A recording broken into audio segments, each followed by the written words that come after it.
ये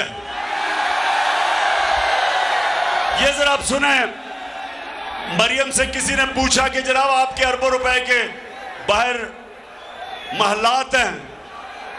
मरियम से पूछा कि आपके अरबों रुपए के बाहर महलात हैं, ये आज से 10 साल पहले। तो मरियम बीबी क्या कहती हैं, जरा सुने। इस तरह मुझे लगा कि आप लोगों को बेवकूफ नहीं बना सकते। मेरी सेंट्रल लंदन में प्रॉपर्टीज तो दूर की बात है, मेरी पाकिस्तान में भी कोई प्रॉपर्टी नहीं है। मैं अपने वालिद के साथ है और मुझे समझ नहीं आई कि मेरी और मेरी वालदा की और बहन भाइयों की प्रॉपर्टीज ये कहाँ से निकाल के ले आए हैं। मेरे नाम पाकिस्तान में कोई प्रॉपर्टी नहीं है, ये तो इंग्लैंड की बात है।